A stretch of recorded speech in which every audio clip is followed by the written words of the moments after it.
इमरान खान की सियासी जिंदगी, जिद्दोजहद, उम्मीद और तब्दीली की कहानी। इमरान खान का नाम पाकिस्तान में सिर्फ क्रिकेट की वजह से मशहूर नहीं हुआ, बल्कि सियासत में उनकी तवील जिद्दोजहद ने भी इन्हें एक मुनफरिद मकाम दिया। 1992 में क्रिकेट वर्ल्ड कप जीतने के बाद इमरान खान पाकिस्तान के सबसे मकबूल अवामी शख्सियात में शामिल हो गए थे। बहुत से लोग समझते थे कि वो अपनी बाकी जिंदगी आराम से गुजार सकते हैं, लेकिन इमरान खान ने एक मुख्तलिफ रास्ता चुना।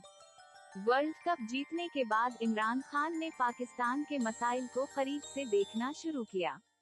इन्होंने महसूस किया कि मुल्क को तालीम, इंसाफ और बेहतर हुक्मरानी की जरूरत है। उसी सोच के तहत इन्होंने अवामी खिदमत के मंसूबों पर काम शुरू किया। उनका मानना था कि अगर कौम को तरक्की करनी है तो नौजवानों को आगे आना होगा और निज़ाम में बेहतरी लाना होगी। 1996 में इमरान खान ने एक नई सियासी जमात कायम की, जिसका नाम पाकिस्तान तहरीक-ए-इंसाफ रखा गया।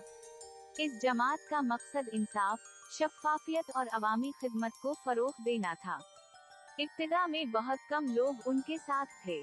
सियासी माहिरीन का ख्याल था कि एक अजीम क्रिकेटर सियासत में कामयाब नहीं हो सकेगा, लेकिन इमरान खान ने हिम्मत नहीं हारी। इब्तिदाई साल इमरान खान के लिए बहुत मुश्किल साबित हुए। जलसों में कम लोग आते थे और इंतखाबात में उनकी जमात को खातिर ख्वाह कामयाबी नहीं मिलती थी। कई मौक़े पर उन पर तनकीद भी की गई। बाज़ लोगों का ख्याल था कि वो सियासत की पेचीदगियों को नहीं समझते, लेकिन इमरान खान मुसलसल अवाम के दरमियान जाते रहे और अपने नजरियात बयान करते रहे। 2002 के आम इंतखाबात में इमरान खान कौमी असेंबली की एक निशस्त जीतने में कामयाब हुए। अगरचे ये कामयाबी महदूद थी, लेकिन उनके लिए एक अहम संग मील थी। इन्होंने पार्लियामेंट में अवामी मसाइल पर आवाज उठाई और अपनी सियासी जिद्दोजहद जारी रखी। अगले कई सालों तक इमरान खान और उनकी जमात को सख्त सियासी मुकाबले का सामना रहा। पाकिस्तान की सियासत में बड़ी जमातों का असर व रसूख मौजूद था, जबकि तहरीक इंसाफ अभी एक उभरती हुई जमात थी।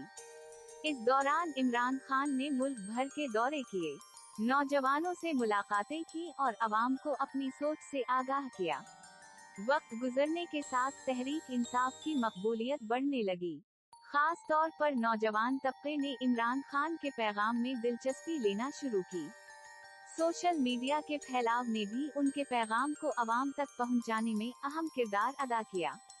जलसों में लोगों की तादाद बढ़ने लगी और सियासी मंजरनामे में एक नई तब्दीली महसूस होने लगी। 2013 के आम इंतखाबात पाकिस्तान की सियासी तारीख का एक अहम मरहला थे। तहरीक इंसाफ ने भरपूर इंतखाबी मुहिम चलाई और कौमी सतह पर अपनी मौजूदगी का एहसास दिलाया। अगरचे इमरान खान वजीर आजम ना बन सके, लेकिन उनकी जमात मुल्क की बड़ी सियासी कुव्वतों में शुमार होने लगी। इसके बाद इन्होंने अपनी सियासी सरगर्मियों में मजीद तेजी पैदा की। 2014 में इमरान खान ने इंतखाबी शफ़ाफियत और इस्लाहात के मुतालबात के साथ एक बड़ी सियासी तहरीक शुरू की। इस दौरान उनके जलसे, तकारीर और अवामी राब्ते मुसलसल खबरों का हिस्सा बने रहे। उनके हामियों का मानना था कि वो पाकिस्तान में एक नए सियासी कल्चर को फरोग़ देना चाहते हैं। साल गुजरते गए और तहरीक इंसाफ की मकबूलियत में इजाफा होता गया। इमरान खान मुसलसल ये मौक़िफ़ इख्तियार करते रहे कि पाकिस्तान को मजबूत इदारों, ख़ाकाबात इमरान खान की सियासी जिद्दोजहद का एक अहम मोड़ साबित हुए। कई साल की मेहनत, जलसों, अवामी राब्तों और सियासी सरगर्मियों के बाद तहरीक इंसाफ सबसे बड़ी जमात बनकर सामने आई। इसके बाद इमरान खान ने पाकिस्तान के वजीर आजम के तौर पर हलफ उठाया। वजीर आजम बनने के बाद इमरान खान की हुकूमत को मुख्तलिफ चैलेंजेस का सामना करना पड़ा। मुआशी मसाइल, आलमी हालात और अंदरूनी सियासी इख्तिलाफात हुकूमत के लिए अहम इम्तिहान थे। हुकूमत ने मुख्तलिफ शुबों में इस्लाहात और पॉलिसियों के जरिए मसाइल हल करने की कोशिश की, जबकि नाक़दीन ने बाज़ फैसलों पर तनकीद भी की। इमरान खान की सियासी जिंदगी का एक अहम पहलू ये है कि वो हमेशा अवामी राब्ते को अहमियत देते रहे। उनके जलसों में बड़ी तादाद में लोग शरीक होते थे और उनके हामी इन्हें तब्दीली और इस्लाहात की अलामत समझते थे। 2022 में पाकिस्तान की सियासत में एक बड़ा मोड़ आया जब पार्लिमानी अमल के नतीजे में इमरान खान की हुकूमत खत्म हो गई। इसके बाद भी वो सियासी मैदान में सरगर्म रहे और अवामी जलसों और सियासी मुहिमात के जरिए अपनी जमात के मौक़िफ़ को पेश करते रहे।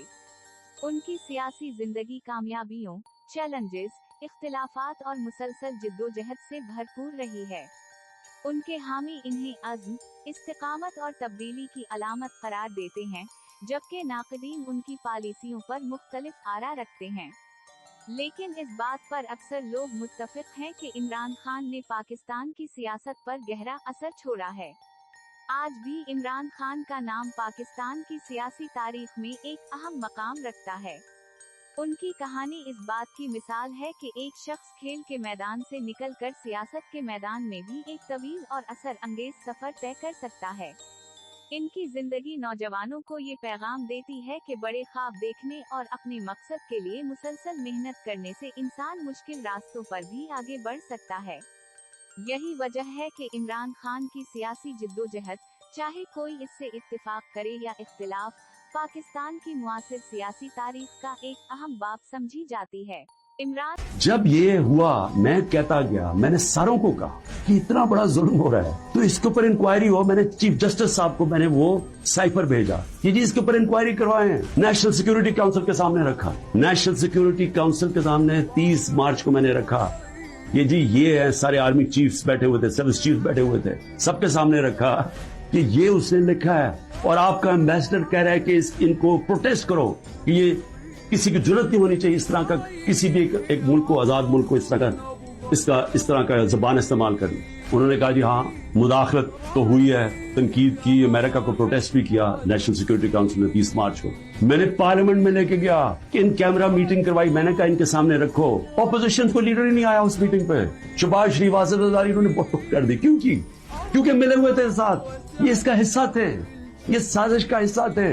क्योंकि क्या ये पाकिस्तान के प्राइम मिनिस्टर के खिलाफ एक आदमी कह रहा है कि इसको हटाओ, तो क्या ये इमरान खान छोड़े किसी भी मुल्क को इजाजत देता है ऐसे? क्या ईरान के अंदर किसी की जरूरत है कि उनके एम्बेसडर को कहे कि जाके अपने प्रेसिडेंट को हटा दे? या हिंदुस्तान में किसी की जरूरत है कि कहे कि ये एम्बेसडर कहे कि जी नरेंद्र मोदी को हटा दे? कौमी गैरत होती है, कौमें गैरत के ऊपर खड़ी होती हैं, कौमें गैरत स्टैंड लेती हैं, मुश्किल वक्त गुजारती हैं और मजबूत हो जाती हैं। दुनिया उनकी इज्जत करता है, दुनिया उस कौम की इज्जत करता है जो अपनी इज्जत करती है। जब एक आम ऑफिशियल इस तरह का स्टेटमेंट दे और मैं उसके ऊपर कुछ हो ही ना, यानी नेशनल सिक्योरिटी काउंसिल में हैरान हो गया कि सिर्फ जो हम डिमार्च करते हैं, आप इंक्वायरी करनी चाहिए थी, पूछना चाहिए था, लिखना चाहिए था, इसने क्यों ये कहा? और इंक्वायरी जब होनी थी तो एक आदमी ने सामने आ जाना था, जनरल बाजवा ने।